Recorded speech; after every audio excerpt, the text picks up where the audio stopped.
I wore this shirt for you, Les, because, we talk about Stafford, which I should have known you were going to say. You told me to tell me what I want to. I told you. Listen, that shirt ain't got nothing to do with shit. If Sean McVay ever got a hold of Russell Wilson, all right, that would be next level, because it was one of those games like in 2019, and I'm watching it, and because it's Pete Carroll, he throws away a couple possessions trying to establish the run. He does this. He doesn't listen. He doesn't go for it on 4th and 1. Blame the coach. You cannot always blame the coach, right? Let me finish the point before you attack. So listen, I'm blaming Russell. You're offended by Wilson not being in this top 4. That's why you got something to say. It's nonsense. We knew it was coming. Go ahead. Listen, I'm just trying to make you laugh. Listen, when one coach is aggressive and smart and innovative, and the other one is old school, throws away possessions, and doesn't go for it on 4th and 1 when his quarterback and team is on fire, right?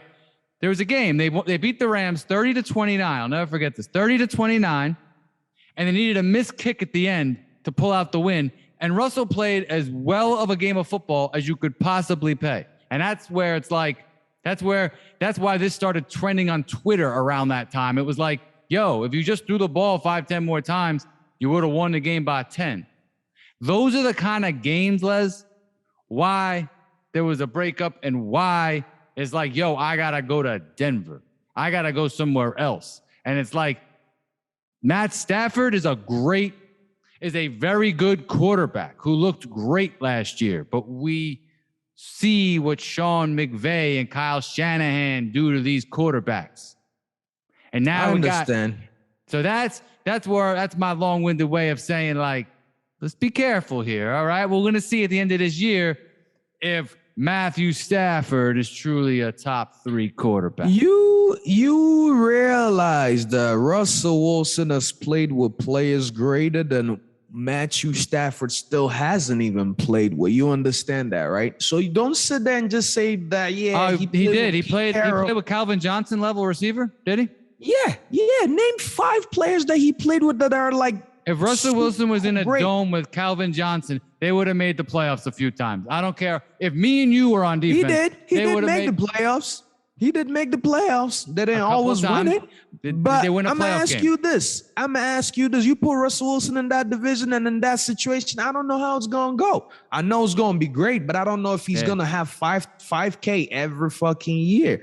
Go look at Stafford. Listen.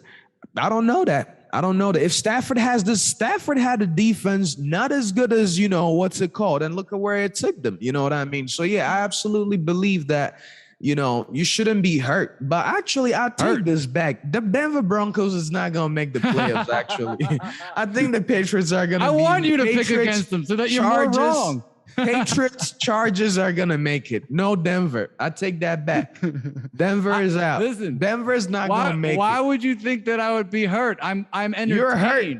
I'm entertained by your comically wrong opinions. You know what's actually crazy? I didn't mention Aaron Rodgers, and he's won back-to-back MVPs. And you still didn't be like, oh, let's slow down. You mentioned Rodgers. You're like, he's going to take a step back. You felt the need to bring up Russ. Listen, I'm not the only one who's going to call you out. When we're done, go check the comments. You have people calling you out on this nonsense. We knew this nonsense was going to come up,